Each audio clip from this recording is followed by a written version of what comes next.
ଜାନୁଆରୀ 24, 1914।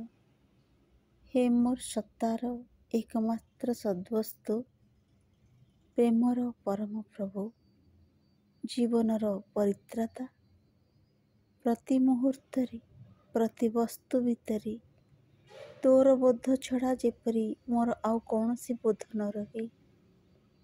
एकांत भावे तो जीवन रे जीवन मिसाई जेतेबेले न चले सेतेबेले मोर श्वास रुद्ध हुए। धीरे धीरे मु जेपरी लिभि आसे, जेहेतु मो जीवनर तू एकमात्र कारण, एकमात्र लक्ष्य, मोर एकमात्र आश्रय।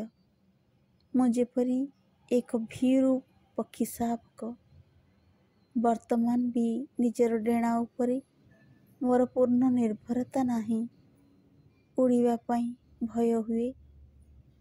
हे भगवान, मते सामर्थ्य दियो जेपरी मो ऊर्ध्व को उड़ी जाई तो संगरे एक हुई जाए।